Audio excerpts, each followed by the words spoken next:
I am very much in support of this action to pass a moratorium. I get my town to even pass a vote use law, even though that's what we want. We want to stop the hydrofracking, chemical, radioactive gas, shale gas, I should say. I want to speak to a couple of points that have been made. For one, the gentleman introducing solar. Well, I'm not selling anything. I don't own any interest in solar. So I want to go ahead and say, yeah, that's the alternative.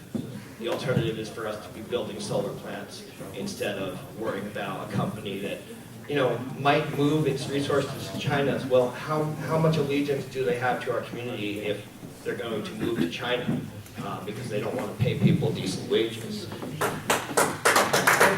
So what if the community decided to get together and put its resources together into opening a plant to build solar panels or some other alternative energy that is there? The technology is there. The discoveries are being made. I just read about about 5 different discoveries in the last year that MIT found that are making solar prices drop rapidly. But it brings up Solindra. What happened with Solindra, the reason there was a loss there was that the prices dropped too rapidly for them. So they couldn't make a profit off what they had already invested in. That's benefiting other companies in solar, and solar is getting bigger and bigger. That's the wave of the future, as well as protecting our water here. Speak about 20 years from now. What do you envision this community looking like 20 years from now? Yeah, we have a big hospital that can fit a lot of cancer patients in it, right? That's a wonderful business to stake our economy on 20 years from now. When there's nothing left here but polluted water, polluted air, and people, and no jobs left because the gas industry is gone. We have infrastructure for gas that's gone. The original estimates are off by about 80% of how much gas is in the shale here. How do you know? I've read the facts. Where?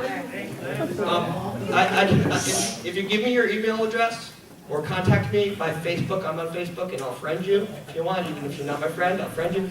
I'll Google you. I'll Google the information and get you the links to the articles. I'm not a scientist myself. I don't have a brain that can absorb every little piece of information. But Google's great. You can find all the information you want. It's out there. There are all kinds of experts. The science is there to prove that this is not safe. If it was safe, we wouldn't need the Halliburton loophole that Cheney pushed through in 2005.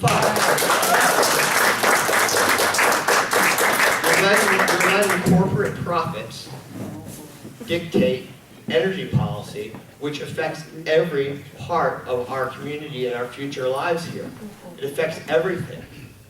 The blueberry farm that Lottie spoke about. How can she sell organic blueberries if toxic fumes from a compressor station or pipeline are leaking out next to it? Or if the water is contaminated on the surface there from frac ponds leaching chemicals into the water, as has happened. What happens if we get hit by a meteor? Cows are having stillborn babies, 20% of one study.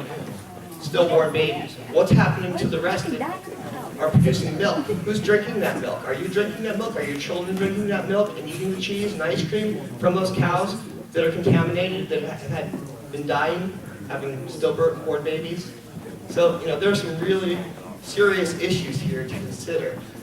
We can have a sustainable world. We can have sustainable local agriculture where we're not dependent on corporations like Monsanto to own our seeds. That's what's happening right now. It's not just the energy industry dictating our policy. It's big pharma dictating our policies. It's big agribusiness dictating our policies. I think we all agree that the community has a right. If I want to put a pig farm next to your house, it's going to smell, and that's not even causing you to have cancer. But you'd all agree, I don't have a right to put a pig farm there. The community has a right to zone out a pig farm in a residential neighborhood.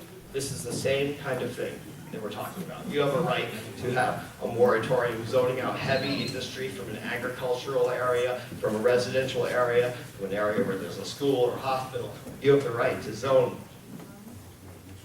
I'm not a lawyer, but From what I've read about history and the way things work in this country, you have every right to know. And so I support you 100%. Think about the future. We're going to about 20 years down the road. And what you're going to tell your children if the worst case scenario comes true. And using the precautionary principle, you have to look at the chance of the worst case scenario and take that into consideration. The precautionary principle tells us to do nothing, which is in this case not to allow fracking to happen. Look at it for another 2 years. The price of gas is only going to go up, right?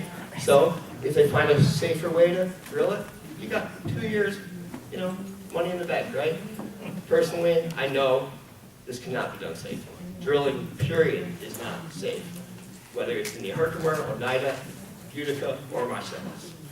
Thank you.